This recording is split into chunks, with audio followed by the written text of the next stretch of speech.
आप सब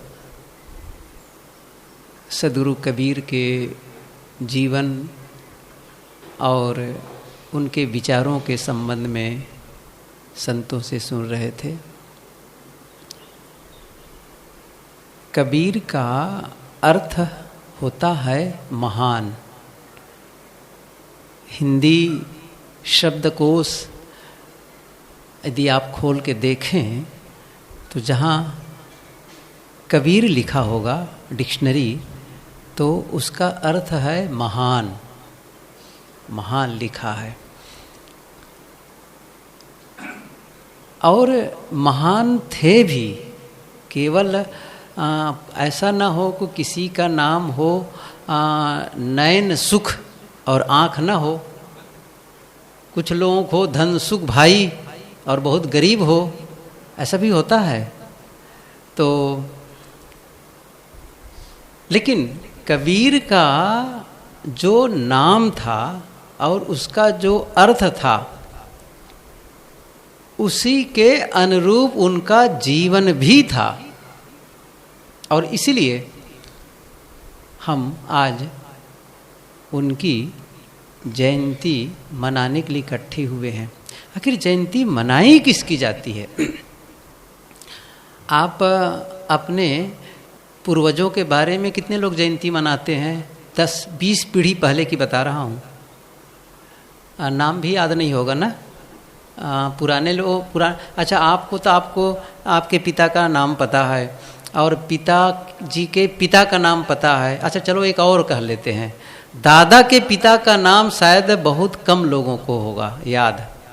आपको मैं पूछूं आपके दादाजी के पापा का क्या नाम था? अच्छा तब तो पापा चलता ही नहीं था। तो उनके पिताजी का क्या नाम था? कुछ लोगों को पता होगा, कुछ लोगों को पता होगा। क्या उनकी आप जयंती मनाते हैं? शायद कोई हो। जयंती मनाई जाती है, अर्थात उनको हम याद करते हैं, उनको याद करते हैं जिनका जीवन जयपूर्ण हो, विजयपूर्ण हो, जिसने कुछ विजय हासिल की हो, जिसने कुछ जीत हासिल की हो, उन्हीं की जयंती मनाते हैं। किसी भी क्षेत्र में वो आत्म विजयी हो सकते हैं, राष्ट्र विजयी हो सकते हैं, और भी कई ढंग से, या किसी क्षेत्र में खेल के तरफ हो, संगीत के क्षेत्र में हो, नृत्य के क्षेत्र में हो, तो वो किसी न किसी क्षेत्र में वो बहुत बड़ा अचीवमेंट किया है। लेकिन इतना ही नहीं, महत्वपूर्ण है कि उनके द्वारा एक वृहद समाज को बहुत लाभ मिला है। ये महत्वपूर्ण है। एक पूरे जन समाज को, जनमानस पर जिनकी छाप है, जिनका प्रभाव है, और उनके द्वारा निश्चित रूप से लोगों का हित हुआ है, ऐसे लोगों को हम याद करते हैं। उनमें से कबीर एक हैं। और इस पूरी दुनिया को हम यदि खंगालें, छाने, तो न जाने कितने महापुरुष हैं। इतिहास की ही बात देखें, या जिनके बारे में नाम सुनते हैं, प्रसिद्धि के बारे में हम प्रसिद्ध लोगों के बारे में हम जानना चाहें, तो चाहे वो भगवान राम हो, कृष्ण हो, ईसा हो, मोहम्मद हो, बुद्ध हो, महावीर हो, ऐसे ही अब नाम गिनाते जाइए। स्वामी शंकराचार्य हो, स्वामी दयानंद, विवेकानंद, और भी चाहे गांधी हो, कबीर हो, नानक हो, नाम कहाँ तक गिनाया जाए। ये ऐसे महापुरुष हुए हैं जो केवल अपने लिए नहीं जिए, अपने परिवार के लिए नहीं जिए, अपने गांव के लिए नहीं जिए, और मैं बताऊं आपको, अपने राष्ट्र के लिए ही नहीं, वो पूरी दुनिया के लिए। कबीर ने यही किया।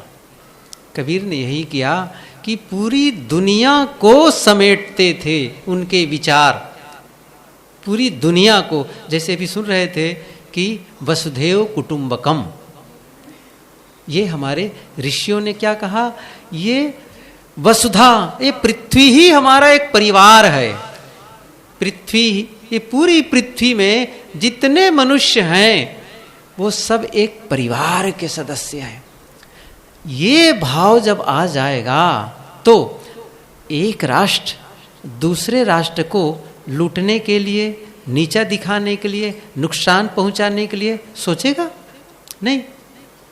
हम लोगों की समस्या आज क्या हो गई है कि हम पूरी दुनिया में यदि जिंदा रहें तो केवल हमारा राष्ट्र और वही सर्वोपरि, सबके ऊपर सबसे ज्यादा शक्तिशाली हो, सब पर शासन करने वाला हो। ये मानसिकता, कबीर ने कहा कि ये तरीका गलत है, गलत है। सबको जीने का अधिकार है, सबको विकास करने का अधिकार है। आप अपना विकास करें लेकिन दूसरों को नुकसान पहुंचाकर नहीं। अपना विकास सभी लोग करें, हर आदमी को अधिकार है, उनके पास व्यवस्था है कि अपने वो विकास करें। लेकिन जब विकास के दौर में आगे बढ़ रहे हों तो क्या ध्यान रखना है, मेरे इस विकास के दरमियान किसी का नुकसान तो नहीं हो रहा है। और यदि आप नुकसान करके अपना विकास कर रहे हैं, कबीर ने कहा यह हिंसा है, ये गलत है, गलत है। तो फिर आप इसके लिए लड़ते क्या हैं, क्या जरूरत है?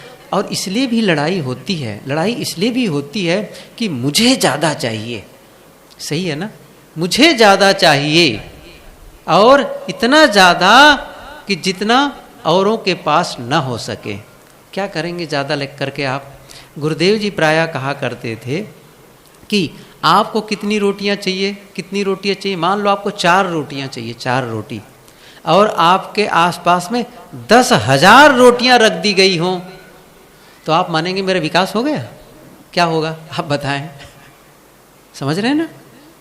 जल्दी से जल्दी बंटवाइए, नहीं तो आपका नुकसान करेगा वो। ऐसे ही आप अपने जीवन निर्वाह को आप लीजिए, फिर दूसरों को भी जीने का हक दीजिए। ये सदगुरु कबीर का सूत्र है, जिसके लिए लड़ाई की थी मार्क्स ने। उन्होंने 2 खंडों में एक पुस्तक लिखी है जिसका नाम है कैपिटल, पूंजी। और यदि उस पूरी पुस्तक, पूरे विचारों को सार रूप में कहें तो कबीर की ये पंक्तियां, क्या? साईं इतना दीजिए जामे कुटुंब समाए, मैं भी भूखा ना रहूं साधुन भूखा बस। यदि ये भाव आ जाए कि मुझे इतना तो चाहिए, इतने के लिए मैं मेहनत भी करूं और मुझे अधिकार भी मिले इतने का, क्या? जिससे मेरा जीवन गुजर हो जाए, मेरा कुटुंब के लोग, और यदि कोई मेहमान आते हैं उनकी भी मैं सेवा और सत्कार कर सकूं, इतना चाहिए। और वो फिर इसके लिए वो भीख मांगने नहीं जाते थे। ध्यान रखना, कबीर की विशेषता क्या थी? इसके लिए वो भीख मांगने नहीं जाते थे, स्वयं परिश्रम करते थे, अर्जन करते थे और अपना जीवन निर्वाह करते थे।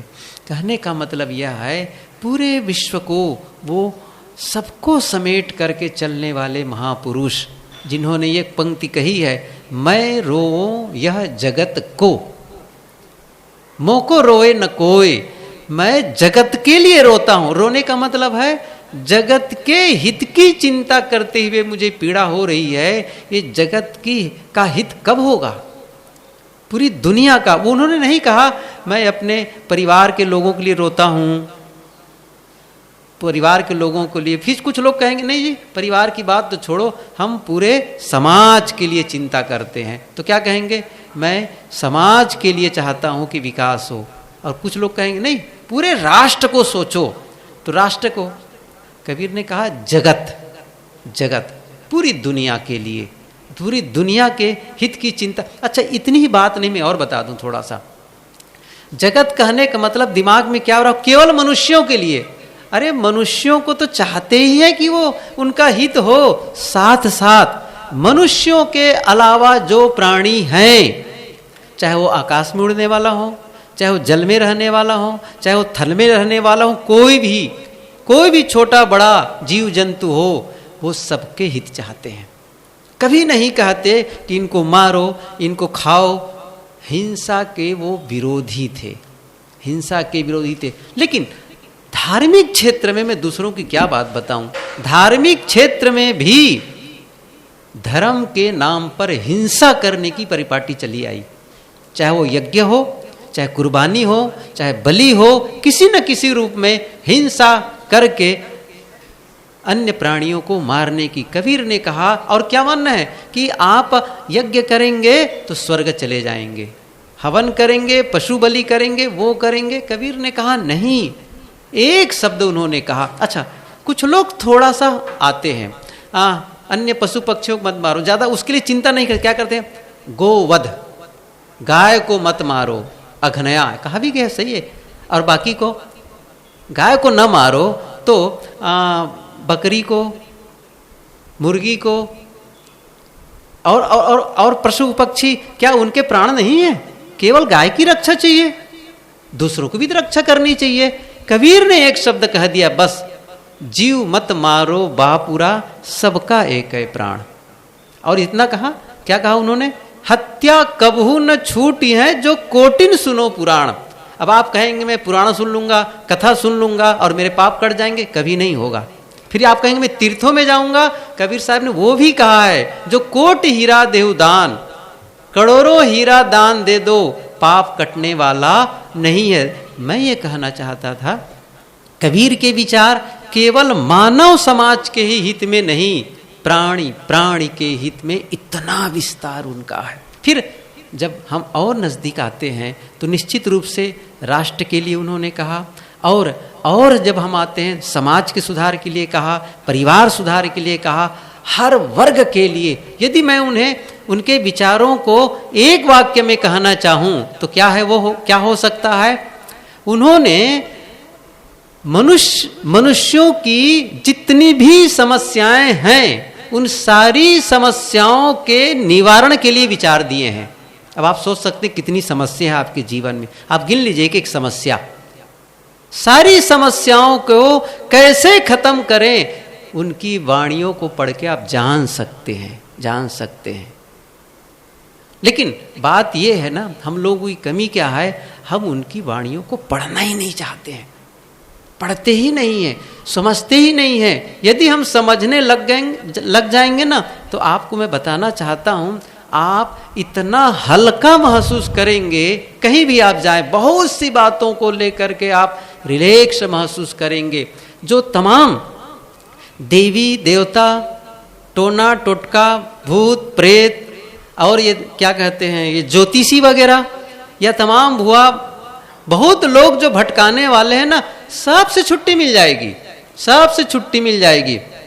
आपको कभी चिंता नहीं होगी, मैं तीर्थ नहीं गया, मैं पवित्र नदी में नहीं नहाया, मैं मंदिर नहीं गया, मैं वहां नहीं गया, नहीं बिल्कुल नहीं।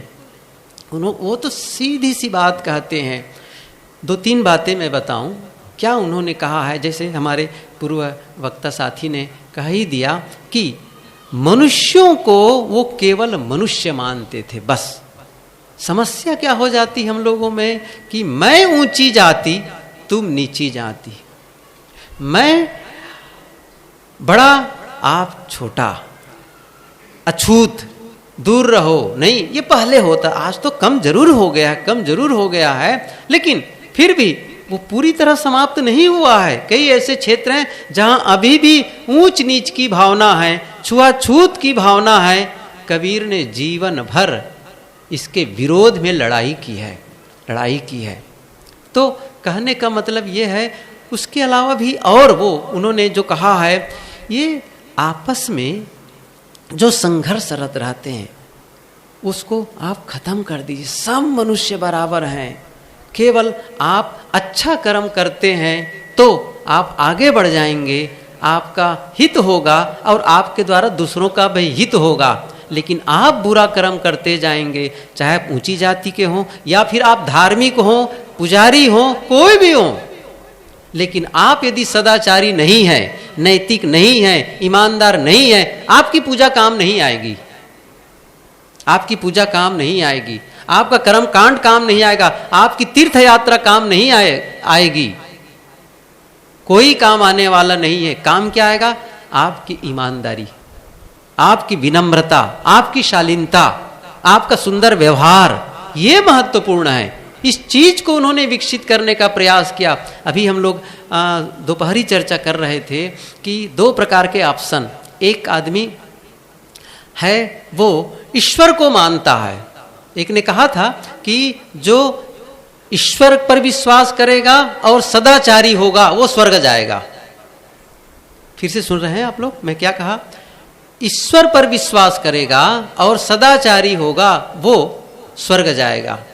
हम थोड़ा इसको दूसरे ढंग से समझने का प्रयास करते हैं। कोई ऐसा भी हो सकता है जो ईश्वर पर तो बहुत विश्वास करता है, बहुत विश्वास करता है, पूजा भी खूब करता है, लेकिन वो सदाचारी नहीं है। वो क्या है? गलत व्यवहार करने वाला आदमी, अनैतिक आदमी है, बेईमान है, दूसरों के साथ छल कपट करने वाला, लूट खसोट करने वाला आदमी है, लेकिन ईश्वर का बड़ा पुजारी है। एक दूसरा आदमी कैसा है? जो कभी मंदिर नहीं जाता, कभी किसी की पूजा नहीं करता, लेकिन बहुत ईमानदार, बहुत विनम्र, सबके साथ बढ़िया व्यवहार करने वाला इंसान। अब इन दोनों में से स्वर्ग कौन जाएगा? जो ईश्वर पर विश्वास करता है या जो सदाचारी है? हम सभी क्या समझेंगे? सदाचारी। सही है। तो महत्वपूर्ण क्या हुआ?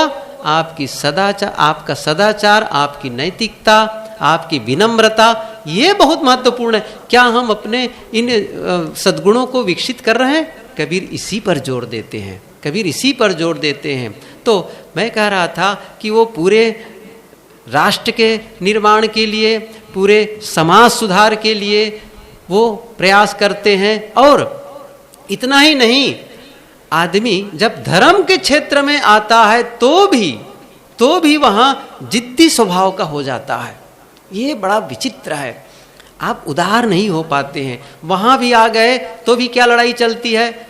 मेरा संप्रदाय अर्थात मैंने जहां दीक्षा ली है वो सबसे बड़े, जो मेरे गुरु हैं वो सबसे बड़े, और जो मेरी पुस्तक है, जिस पुस्तक को पढ़ के मैं अपने आप को धार्मिक मानता हूं, वो पुस्तक, वो ग्रंथ, वो सर्वोपरि है, वो सर्वोपरि है।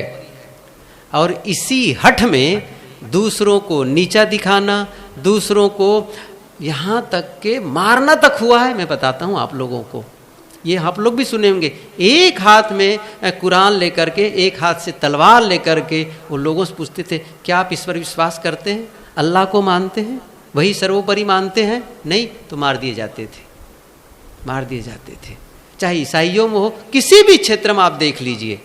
ऐसा नहीं कि हम लोग हिंदू कम हैं, आपस में हिंदू भी, चाहे वो शैव और शाक्त हो। कबीर साहब तो यहाँ आए ही थे, गिरनार वगैरह जब गए थे सौराष्ट्र में, इसी के नाम से गए थे। शैव और शाक्तों की लड़ाई थी तो इसी के लिए बुलाए गए थे, इसी के लिए बुलाए गए थे। 4 बार गुजरात आए हैं सदगुरु कबीर, और यहाँ सूरत भी आए हैं। अभी भी वहाँ उनका वो रखा, यहाँ एक निर्वाण साहब जी अभी भी है, और कबीर बड़ तो उनके प्रसिद्ध ही है। तो कहने का मतलब यह है कि आपस में मेरे देवता, मेरी देवी, मेरी पूजा, वो बड़ा, वो बड़ा।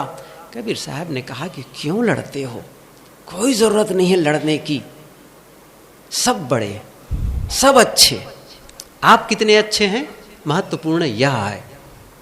पुराने कबीर साहब की यदि बात आप मानेंगे ना तो लड़ाई होगी ही नहीं आपके जीवन में।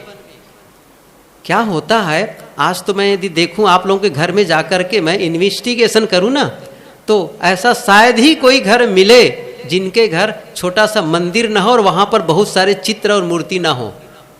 सही है? आप लोग इजाजत देंगे मैं आके देख सकता हूं। और जिनके घर रोज पूजा होती है। लेकिन आप लोग बताएं, क्या कभी पति पत्नी लड़ते हैं? कभी बात होती है? कभी नाराजगी आती है? कभी क्रोध होता है? मैं ये नहीं कह रहा हूं कि मानव में कमजोरी नहीं है, हो सकती है, गलत नहीं है, लेकिन वो तब सुधर जाएगा कब? कबीर साहब जी की बातें, 2-3 बातें क्या है, उन्होंने ईश्वर को, भगवान को मनुष्य से अलग नहीं माना है। ये आप नोट कर लीजिए। न वो किसी स्वर्ग का उनको व्यक्ति मानता है, न अदृश्य, कुछ नहीं। बस वो सबके घट में जो आत्मा है उसे ही वो परमात्मा मानते हैं। ये दो टुक आप समझ ले। क्या कह रहे हैं? ईश्वर अलग नहीं है। ये नहीं कहते ईश्वर नहीं है, ये नहीं कहते। उनका कहना है ईश्वर तो है, भगवान तो है, लेकिन आप जो बाहर ढूंढ रहे हो ना, बाहर नहीं मिलने वाला है। किसी को मिला है तो हाथ उठाएं, हम उनसे मिलना चाहेंगे, क्योंकि वही हमारे लिए ईश्वर रूप हो जाएंगे। तब तो आज सही है कि नहीं है? यदि किसी से ईश्वर की मुलाकात हुई है तब तो आज वही ईश्वर के रूप है। फिर तो बाहर तो कभी मिल ही नहीं सकता। कहानियों में मत जाइए, पुराणों की कहानी, महाकाव्यों की कहानी, कहानी में मत जाइए, पुराणों में मत जाइए। तथ्य क्या है? तथ्य है जो मिलेगा वो आंख से दिखाई देगा, वो रूप होगा, सुनोगे वो शब्द होगा, छुओगे स्पर्श होगा। क्या परमात्मा को आप छू सकते हैं? एक बात, ये तो दूसरी बात हो गई। पहली बात जो गुरुदेव जी भी कहा करते थे, आपसे परमात्मा कब अलग हुआ है पहले बताओ। क्या परमात्मा आपसे निकल जाए तो जिंदा रहेंगे? बताइए, आपका परमात्मा कोई निकाल दे पकड़ के, आप कहो जिंदा रहेंगे? नहीं रह सकते, कभी बिछड़े ही नहीं है। तो उन्होंने साफ कहा, मोह को कहां ढूंढे बंदे, मैं तो तेरे पास में। पानी में मीन पियासी, मोहि सुन सुन आवे, कस्तूरी कुंडल बसे मृग ढूंढे बन माही, ऐसे घट घट राम है दुनिया जानत। वो घट घट की बात कहते। और जिस दिन आप ये मानने लग जाएंगे, जिस दिन ये मानने लग जाएंगे कि देवी और देवता कहीं बाहर नहीं है, न वो आकाश में है न मंदिर में है, ये जितने प्राणी दिख रहे हैं ना, घर से शुरू करें, घर से। आज कबीर जयंती के अवसर पर एक निर्णय लेकर के जाएं कि घर के जितने सदस्य हैं, चाहे वो नर हो चाहे नारी हो, चाहे वो माँ के रूप में हो, पिता के रूप में हो, पत्नी के रूप में हो, पति के रूप में हो, भाई भाभी, सास बहू, कोई भी, वो देवी और देवता है। देवी और देवता है। पूजा क्या है? उनकी पूजा है उनके साथ सुंदर व्यवहार करना। मैं पूछता हूं, आप जिस देवता को या जिस भगवान को आप मानते हैं आपके घर आ जाए तो क्या उनसे लड़ाई करेंगे? आप बताइए, लड़ाई करेंगे उनसे? मान लो आप कृष्ण के उपासक और कृष्ण आ जाएं, आप जी नहीं पाएंगे। मैं सही सही बता देता हूं, कृष्ण आ जाएंगे ना और सब किसी को दिखाई ना दे, कृष्ण को न दिखाई दे, केवल आपको दिखाई दे, और बाजू हमेशा बैठे रहे, हमेशा बाजू में रहे, तब झूठ बोल के दिखाओ, गलत करके दिखाओ, क्योंकि बाजू में बैठे हैं कृष्ण। जी पाओगे? हैरान हो जाओगे। आप कहेंगे थोड़ा सा गुटखा खाना है, बाजू में बैठे हैं कृष्ण, आप कैसे करोगे? कोई नहीं देख रहा है, लेकिन आप जानते हैं, दोनों जानते हैं। अब बताइए कैसे करेंगे आप? जी पाएंगे? समस्या क्या है? हम तो मानते ही नहीं है ना ऐसा। हर समय जब आप मानो मेरे साथ भगवान है, कोई आदमी गलत कर ही नहीं सकता है, लेकिन हम क्या मानते हैं? सब देख रहा। देखो, मनुष्य से डरता है आदमी, भगवान से कितने लोग डरते हैं? कोई आदमी चोरी करता है, अच्छा भगवान से डरता है कि आदमी से? सही है। अब गलत काम करता है तो किससे डरता है? आदमी से। सही है, आदमी से डरते हैं, भगवान से कोई नहीं डरता है। यदि भगवान से डरते तो क्या आपसे गलती होती? आप कभी क्रोध करते? आप, मैं पूछता हूं, जिसको आप पूजा करते हैं, भगवान, चाहे राम हो, कृष्ण हो, कबीर हो, रोज पूजा करें और आपके सामने खड़े हैं, पत्नी को डांटेंगे? है हिम्मत?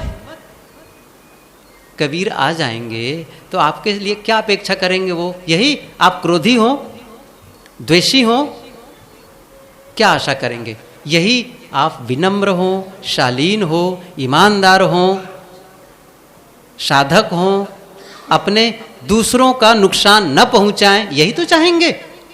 कोई भी महापुरुष यही चाहेगा। कहने का मतलब यह है कि कबीर साहब जी पूरे समाज को लेते हैं, लेकिन समाज का इकाई मनुष्य है। हमेशा ध्यान दीजिए, मनुष्य है। मनुष्यों के समूह को हम परिवार, मनुष्य के समूह को समाज, मनुष्यों के समूह को हम राष्ट्र। जहां मनुष्य है वही राष्ट्र है। मनुष्य के अलावा राष्ट्र आप किसको कहेंगे? क्या आप जहां मनुष्य नहीं है उसको राष्ट्र कहेंगे? आप चंद्रलोक में चले जाइए, चंद्रलोक को राष्ट्र कहेंगे?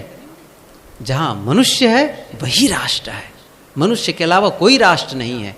तो ये जो राष्ट्रीय भावना है, ये जो हमारा विश्व बंधुत्व का भाव है, ये संतों ने हमें बताया है।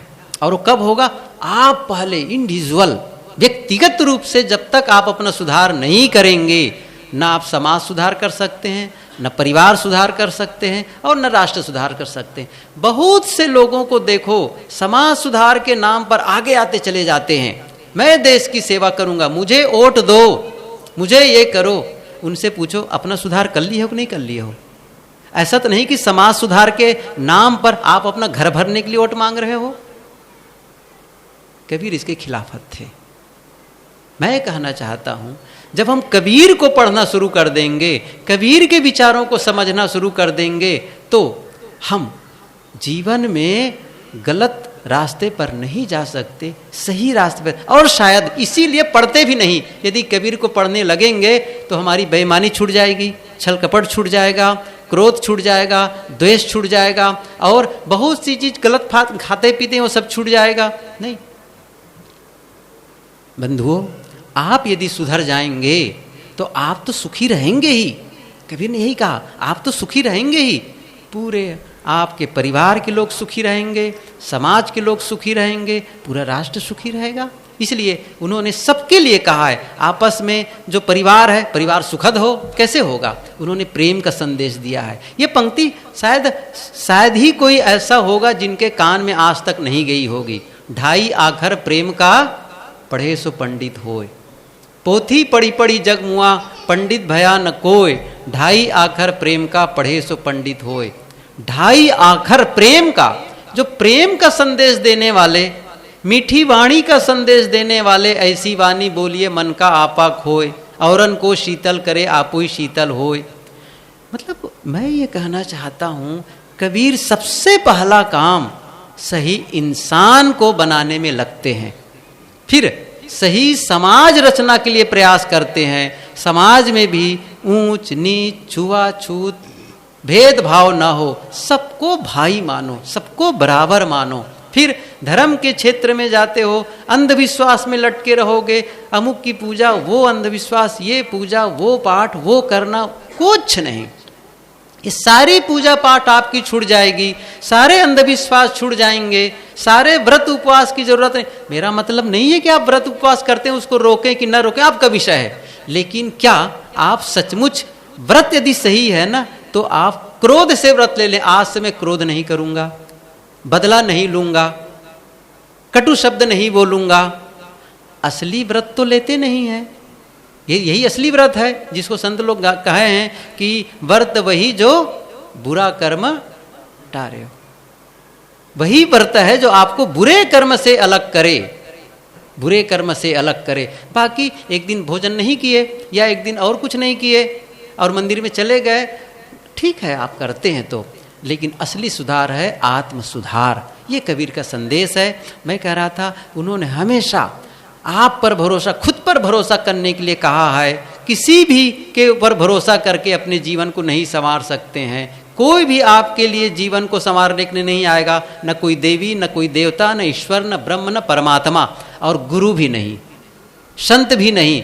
संत रास्ता बताएंगे, गुरु रास्ता बताएंगे, चलना होगा आपको। आप ये कहेंगे गुरु आशीर्वाद देंगे, गुरु कृपा कर देंगे और बस मेरा उद्धार हो जाएगा, नहीं हो सकता, नहीं हो सकता है।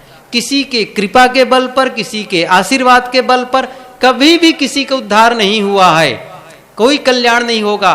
गलती हम करेंगे, किसकी कृपा से हम ठीक हो जाएंगे? हमें गलती छोड़ने की बात है, हम गलती छोड़ने लग जाएंगे, अच्छे पथ पर चलने लग जाएंगे, ईमानदारी से काम करेंगे। मैं समझता हूं जो भीख मांगने वाले ना, भीख मांगने वाले, वे लोग भी भीख मांग के कई वर्ष तक जीते रहते हैं। यदि आप ईमानदारी पूर्वक काम करेंगे तो क्या आपका पेट नहीं भरेगा? परिवार के लोगों का जीवन गुजर नहीं होगा? और क्या चाहिए आपको? ईमानदारी पूर्वक आप काम करिए, निश्चित रूप से कुदरत आपका सहयोग करेगी, लोग आपका सहयोग करेंगे, आपका भोजन मिलेगा, कपड़े मिलेंगे, रहने की जगह मिलेगी। बस अब इसके पश्चात काम करना है जीवन को संवारने का, और वही संवारने की बात सदगुरु कबीर ने कही है। हम सबका दायित्व है कबीर के विचारों को पढ़ें। और आजकल तो बहुत सुविधा है, इतनी पुस्तकें हैं गुरुदेव जी की यहाँ, और ना आपको पढ़ने का मन करता हो तो प्रवचन के इतने आजकल यूट्यूब में या और भी बहुत से जगहें हैं जहाँ पर आप संतों के विचार सुन सकते हैं, अच्छे विचार सुन सकते हैं, और उनके द्वारा अपने जीवन को संवारने का काम कर सकते हैं, सुंदर बनाने का काम कर सकते हैं। कबीर यही चाहते थे कि आप जीवन को सुंदर बनाओ, अपने भरोसे से जियो, अपना खुद सुखी रहो, दूसरों में भी सुख बांटो, दूसरों में आनंद बांटो। ये जब करने लगेंगे तो क्या होगा? परिवार में सुख और शांति, समाज में सुख और शांति, और पूरा राष्ट्र सुखमय और पूरा विश्व सुखमय हो सकता है। तो आज हम कबीर जयंती के उपलक्ष्य पर अवसर पर एक संकल्प ले, मैं अपना सुधार करूँगा, गलत पथ में नहीं जाऊँगा। और सुधार करने का मतलब निरंतर सद्गुणों का विकास, सद्गुणों का विकास, विनम्रता, शालीनता, प्रेम, मैत्री, क्षमा, सारी बात एक एक सद्गुण के बारे में अनेकों साखी और शब्द गुरुदेव कबीर के हैं, अवसर नहीं बताने की, लेकिन एक एक सद्गुण के बारे में उन्होंने विस्तार से कहा है। आवश्यकता है उनको अध्ययन मनन करना और अपने जीवन में उसको उतारने का प्रयास करना। मैं आज कबीर साहब जी के हम लोग जयंती मना रहे हैं, इस अवसर पर मैं उनके प्रति विनम्र श्रद्धांजलि और पुष्प अर्पित करता हूँ। आप सबको भी धन्यवाद देता हूँ, आप सबके प्रति आभार व्यक्त करता हूँ कि इस विषम परिस्थिति में जब लोगों को घर से निकलने की मनाही है, भले ही इधर कुछ अवसर आया है कि लोग निकल सकते हैं, आ सकते हैं, लेकिन आज बहुत हम लोग एक्साइटेड हैं कि इतने लोग इकट्ठे हुए और आए, बहुत अच्छा लगा आप लोगों की उपस्थिति।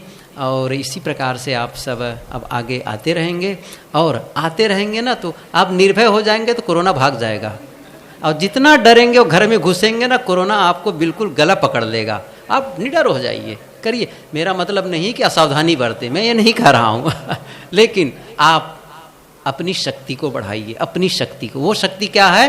रोगों से लड़ने की क्षमता, रोगों से लड़ने की क्षमता। गलत खान पान का त्याग करो, गलत खान पान बिल्कुल नहीं चाहिए। सही भोजन, सही भोजन, सही भोजन। और खासकर गुजरातियों से निवेदन है, ज़्यादा तेल न खाओ, कम तेल, चीनी न खाओ, खांड नहीं खाना, बहुत कम, मिर्च मसाला बहुत कम, सादा भोजन, शरीर स्वस्थ रहेगा, रोगों से लड़ने की शक्ति आ जाएगी। इसी प्रकार से दुखों से लड़ने की भी क्षमता आ जाएगी। कब? जब आपका मन सुंदर होगा, मन पवित्र होगा।